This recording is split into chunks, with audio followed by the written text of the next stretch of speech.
Across the pond, Andy Warhol's name is practically synonymous with American pop art. Warhol had moved from rural Pennsylvania to New York City after attending art school at Carnegie Mellon University.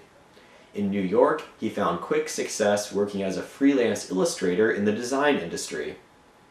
When he transitioned to the world of the fine arts in the early 1960s, Warhol brought the commercial printing technique of screen printing to his artistic practice. Another commercial practice that Warhol brought to his studio was the use of assistants. Under his supervision, these artists helped Warhol create his work, and in certain cases, the extent of their contribution has been put to question. In the commercial arts, it's not uncommon for people to work in teams or for assistants to carry out the vision of a lead artist. Just think about big studio animated films that can take hundreds of animators to complete. In the era of abstract expressionism, letting somebody else carry out the artist's vision was seen as sacrilege. The artist was a solitary being whose work was a document of their unique genius. Although, in the pre-modernist history of Western art, it was not at all unusual for artists to employ others to work in their studios. Before the advent of the academies, all artists were expected to apprentice under a more established master artist.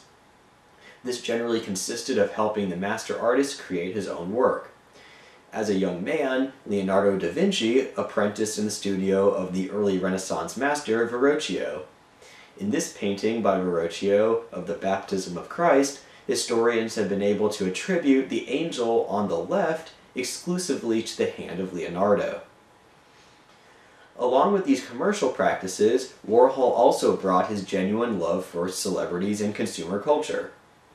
Unlike the cynicism of the Dada movement, many of the pop artists seemed to truly appreciate, if not celebrate, these aspects of their culture. Warhol took highly reproduced images of well-known people, and he reproduced them over and over and over again. Before the 1960s, few people in the art world would have considered the work of the Dada movement to be very influential. The art of Dada seemed so tied to the politics of the First World War, and it was not made to fit into the historical trajectory of modernism. Warhol was aware of Duchamp, though, and the historical importance of the two artists became interdependent. Without Duchamp having deemed his ready-mades art some 40 years earlier, Warhol would have had little justification for making work that borrows so heavily from found sources. Without Warhol to reinvigorate these ideas from Dada, Duchamp's contribution to the history of the fine arts may very well have been forgotten today. One of Warhol's most Duchampian pieces was his early series of Brillo boxes. To make these pieces, Warhol copied the design onto a printing screen from a real box used to ship Brillo brand soap pads. He then reprinted the stencils onto actual wooden boxes. Like Duchamp's ready-mades, the difference between these boxes and the real thing is that Warhol's boxes were presented in an art gallery and the others were shipped to supermarkets.